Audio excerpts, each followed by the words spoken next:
Bien-aimés frères et sœurs en Christ, je vous salue depuis le Centre missionnaire international de Krefeld en Allemagne.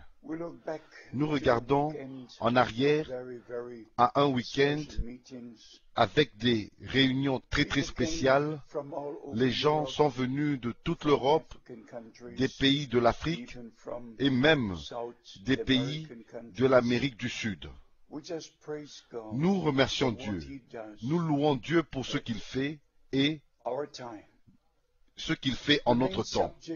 Le sujet principal était la responsabilité que nous avons devant Dieu.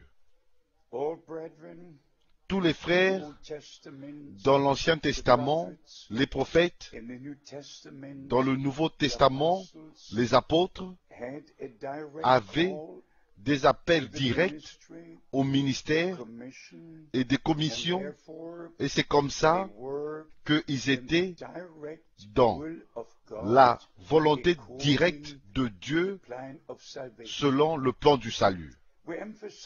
Et nous avons aussi mis l'accent que sur Moïse, par exemple, qui avait une si grande responsabilité en son temps, comme personne d'autre vivant sur la terre avait en ce temps-là. Et nous avons continué avec Josué, qui aussi avait reçu une responsabilité divine comme personne d'autre en son temps. Et mes amis, nous avons fait un pas jusqu'au commencement du Nouveau Testament. Jean-Baptiste avait eu son ministère. C'était un prophète promis, et c'est ainsi qu'il était le seul qui avait une responsabilité divine en ce temps-là et en son jour. Il n'y avait pas une autre personne qui vivait sur la terre qui avait cette commission divine dans l'accomplissement des Écritures prophétiques qui se référaient à Ésaïe chapitre 40 verset 3 et Malachie chapitre 3 verset 1. Et nous avons montré comment l'apôtre Pierre comme l'homme de Dieu de la première heure au jour de la Pentecôte dans l'église du Nouveau Testament avait apporté la prédication quand le ciel s'est ouvert et le Saint-Esprit est descendu et il a apporté la première prédication. Et nous avons mis l'accent que la dernière prédication sous l'onction du Saint-Esprit doit être de la même manière qu'était la première. Le dernier baptême devra être comme était le premier. Et nous avons parlé de l'apôtre Paul qui avait reçu une commission directe, et nous lisons 3 fois dans le livre des Actes, spécialement au chapitre 26 à partir du verset 13, où cet homme de Dieu donne son témoignage sur l'expérience qu'il avait eue, l'appel et la commission qu'il avait reçue. Mais bien aimés, nous reconnaissons que ce que Dieu a fait, et aussi nous reconnaissons ce que Dieu fait maintenant. Et nous sommes arrivés plus loin dans l'île de Patmos, où Jean l'apôtre a été amené là-bas et il lui a été montré toutes choses jusqu'au nouveau cieux et la nouvelle terre. Mes bien-aimés frères, les prédicateurs et les serviteurs de Dieu, il n'y a personne d'autre qui vivait sur la terre qui avait la même responsabilité qu'avait Jean.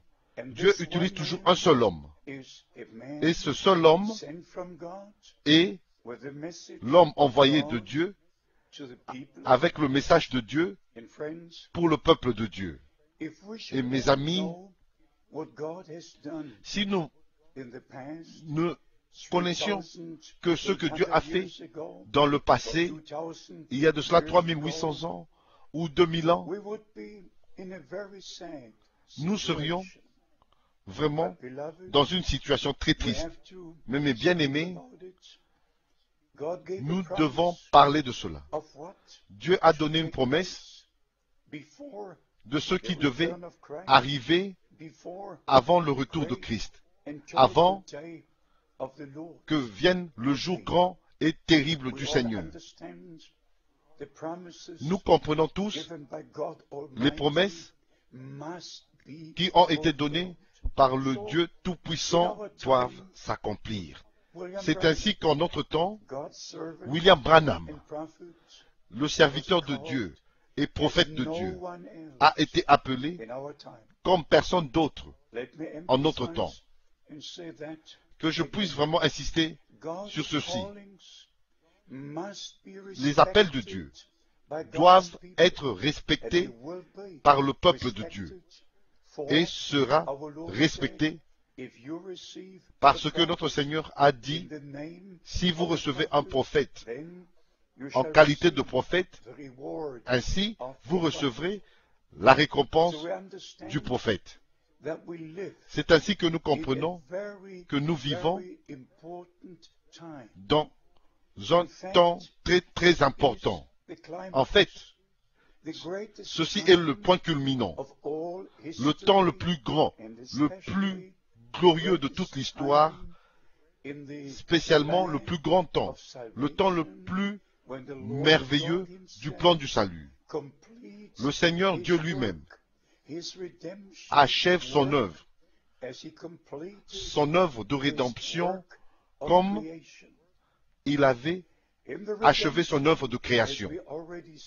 Dans la rédemption, nous avons déjà dit, le commencement était avec Jean-Baptiste, le ministère de Jean-Baptiste, qui a introduit Jésus-Christ comme l'agneau de Dieu, qui ôte les péchés du monde. Et nous voyons l'apôtre Pierre, au premier jour, en prêchant la véritable parole de Dieu, l'évangile de Jésus-Christ. Et nous voyons l'apôtre Paul qui met toutes choses dans l'ordre divin, dans l'église de Jésus-Christ. Tous les ministères, tous les dons, l'apôtre Paul avait été utilisé d'une manière très spéciale. Et puis, que je puisse mentionner, comme je l'ai mentionné, Jean, le bien-aimé, avait été pris dans l'île de Patmos. J'étais sur l'île de Patmos en 1982 et j'ai lu les 22 chapitres et j'ai prié, j'ai pleuré et Dieu me les a révélés.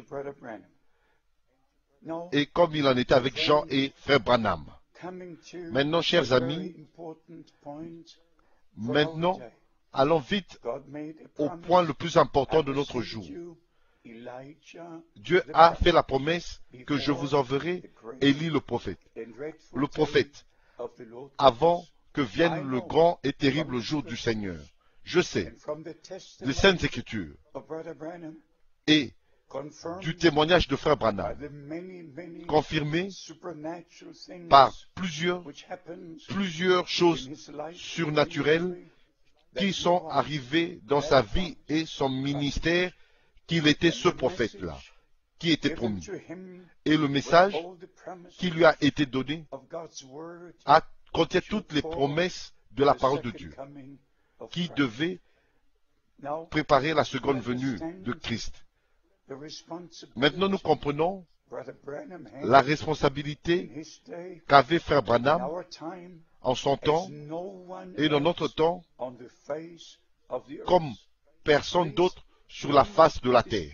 S'il vous plaît, ne vous disputez pas pour cela, mais soumettez-vous à la volonté de Dieu et reconnaissez le jour et le message que Dieu nous a finalement donné pour être appelé à sortir, être préparé et être ramené de nouveau en pleine harmonie avec la parole de Dieu qui demeure éternellement.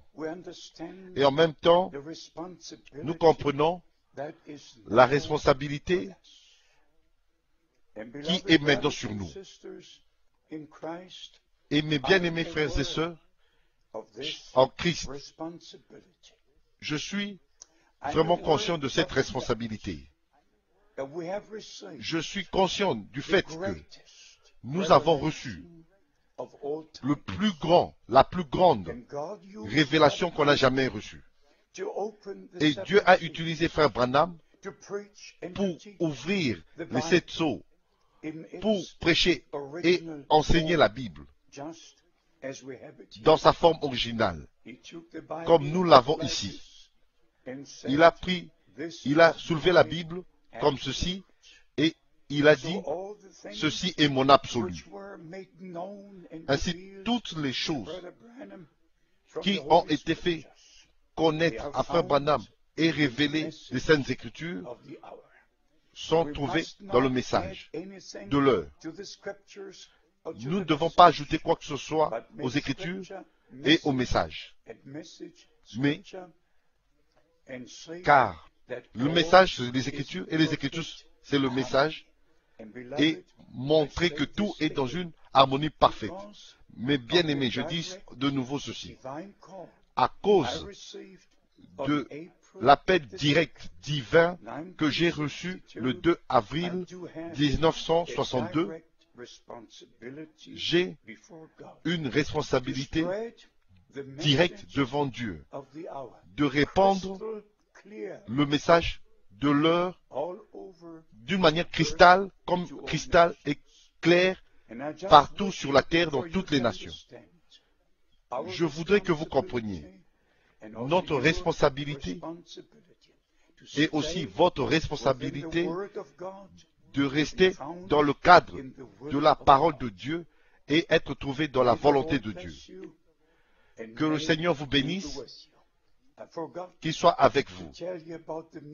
J'ai oublié de vous parler des réunions que nous avons eues en juillet 2007 dans 9 villes différentes et plus de 21 réunions. Au total, il y avait à peu près 75 000 à 80 000 personnes qui ont entendu la parole de Dieu dans 5 pays en juillet 2007. Que Dieu vous bénisse. La parole ne revient pas vide, mais elle accomplit ce pourquoi elle a été envoyée. Que notre cher Seigneur vous bénisse partout sur la terre. Dans le saint nom de Jésus. Amen.